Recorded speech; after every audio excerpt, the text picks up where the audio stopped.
Luke Melfa, and this is your BMB coronavirus report for Monday, April 6th. Today is the start of the 16th day of school we've missed since we began following the stay-at-home order. We begin our broadcast with an editorial by Mr. Stein, the BMB executive producer and advisor. For the past 3 weeks, the students of Bellmore-Merrick Broadcasting have endeavored to provide relevant coverage of what life is like here in Bellmore-Merrick during the coronavirus pandemic.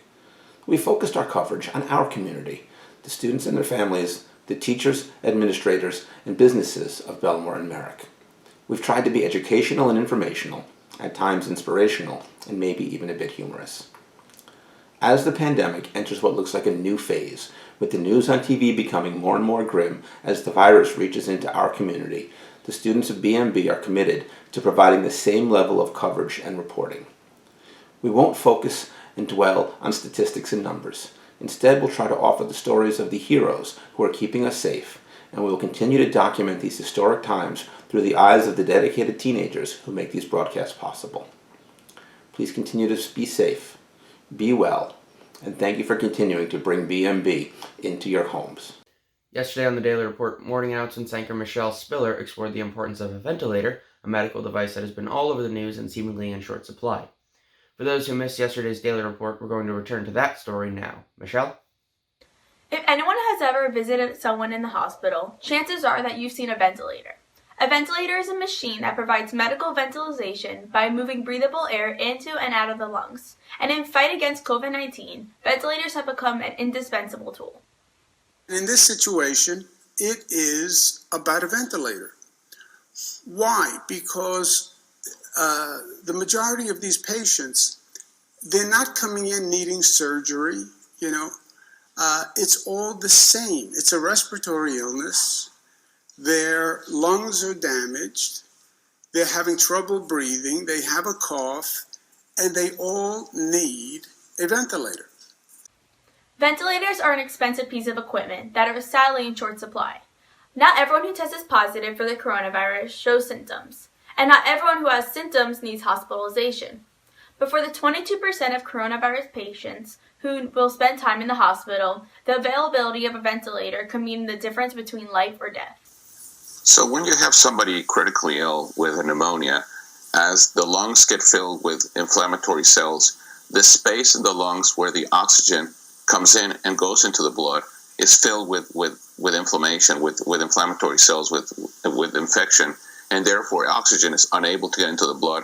So the oxygen inside the blood starts going down, and when our body senses the lack of oxygen, then we start getting short of breath. And you get to a point that you can increase the percentage of oxygen you give somebody, but at some point in time, you have the person in 100% oxygen. We normally are at 20% oxygen.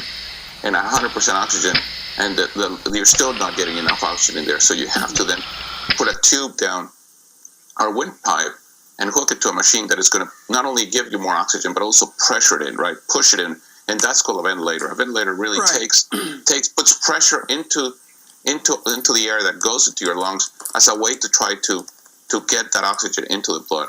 Recently, states and federal governments have set off a frantic search for ventilators. Automobile manufacturers like Ford and General Mobile have partnered with ventilator manufacturers in a race against time to meet the nation's growing supplies before the time runs out. For BMB, I'm Michele Spiller.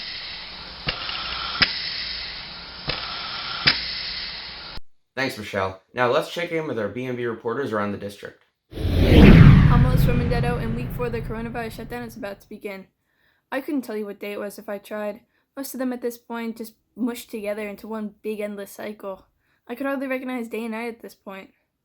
I do know that Easter is this Sunday though, and normally I'd be spending the day with my family at one of my relatives' houses, but of course that's not going to happen now. Now we are most likely going to do a Zoom call and talk with them over that to make up for it. I feel like everyone is getting a bit lonelier now. I don't think anybody was really expecting how bad it might be not seeing people, or their friends for that matter, for weeks.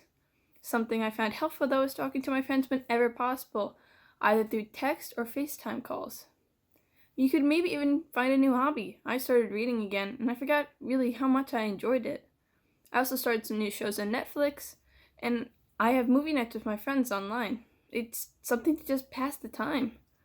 For those of you getting cabin fever, take a walk outside. Of course when it's nice out. If you have a dog, walk the dog. You can even just go outside and lay on the lawn if you feel like it. Once again, from Wilson Avenue during the coronavirus shutdown, for BMB, I'm Alisa Romandetto. Hi, I'm Tom Mauro, and week 4 has begun here with online education as well as a shelter-in-place order by the governor. Also happening this week is Passover and Easter, holidays that we usually spend with extended family and immediate family, people traveling and visiting. But due to COVID-19 and the worldwide spread with 1 million people infected, that's probably not going to happen with extended family coming out of state or, far distance traveling. So, therefore, that's not going to happen. But, you probably still be able to spend it with your immediate family. I wish you guys the happy holidays as well as stay safe and healthy. From BMB on Bell Mill Road, I'm Tom Mauro. Hi, I'm Broxmeyer, and now we are entering week 4 of the coronavirus shutdown. We are supposed to be looking forward to spring break, but now we have to continue doing what we've been doing for these past few weeks. But at least it'll give us something to do, so we're not bored. My family will be celebrating Passover this Wednesday night. We normally go to my grandparents' house for a big family Seder, but this year we will be celebrating all together on Zoom. My mom always baked for this holiday, so she decided to continue doing that and give them out to our family and friends. My grandparents picked up each package from our porch and delivered them all over Long Island.